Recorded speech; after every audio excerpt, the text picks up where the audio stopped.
నేను 10 రోజులకు ఒకసారి ప్రమోషన్ వీడియో పెట్టినా సరే ఎప్పుడు ప్రమోషన్ వీడియోలో పెడతారని కింద కామెంట్లు పెడతారు. ఇప్పుడు ఇది ఎందుకు చెప్తున్నా అంటే ఇదైతే ప్రమోషన్ వీడియో అయితే కాదు, మా అన్నది చిన్న సైడ్ బిజినెస్ అనమాట. పొద్దంతా జాబ్కి వెళ్ళి ఈవినింగ్ టైంలో ఇట్లా ఇయర్ రింగ్ బిజినెస్ అయితే పెట్టిండు. చాలా మందికి నేను చాలా టైమ్స్ చెప్పినా, కాకపోతే ఇది అడ్రస్ అయితే ఎక్కడో చెప్పలేదు. అప్పటి నుంచి అడ్రస్ అని అడుగుతున్నారు. దీని అడ్రస్ వచ్చేసి ఎన్టీఆర్ గార్డెన్ ఆపోజిట్లో అవుతుంది. ఇప్పుడనే కాదు, మేము స్కూల్ డేస్లో ఉన్నప్పుడు, మా అన్న స్కూల్ డేస్లో ఉన్నప్పటి నుంచి ఆయన పార్ట్ టైం జాబ్ లాగా, పార్ట్ టైం బిజినెస్ లాగా ఏదో ఒకటి చేసుకునేవాడు. పొద్దంతా జాబ్కి వెళ్ళి ఈవినింగ్ టైంలో వచ్చిన తర్వాత రెస్ట్ తీసుకోకుండా డైరెక్ట్ ఇక్కడ బిజినెస్ దగ్గరకు వచ్చి ఇక్కడ బిజినెస్ అయ్యే వరకు 12 అవుతుంది. మళ్ళీ ఇంటికి వెళ్ళి పడుకొని మళ్ళీ పొద్దున జాబ్కి వెళ్తాడు. ఇట్లనే కంటిన్యూ అయిపోతుంది. స్కూల్ ఉన్నప్పటి నుంచి, స్కూల్ డేస్లో ఉన్నప్పుడు కూడా అంతే అనమాట. స్కూల్ నుంచి ఇంటికి రాగానే డైరెక్ట్ ఇట్లా బిజినెస్ దగ్గరకు, జాబ్ దగ్గరకు వచ్చేవాడు. అప్పటి నుంచి ఇప్పటి వరకు కష్టపడుతూనే ఉన్నాడు.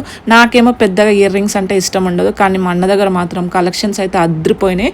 నేనేంటంటే చిన్నే ప్రిఫర్ చేస్తాను. నాకు కావాల్సిన కొన్ని కలెక్షన్స్ అయితే తీసుకున్నాను.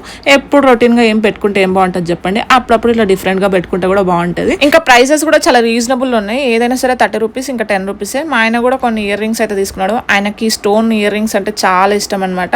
ఇంకా ఆయన పిల్లలు ఒకటే సద్దురు పెట్టారు. ఇంకా అక్కడ కొంచెం సేపు టైం స్పెండ్ చేసి ఇంకా మా అన్నతో కొంచెం సేపు మాట్లాడేసి ఇంకా టాటా బాయ్ బాయ్ చెప్పేసి ఇంటికి వచ్చేసినాం.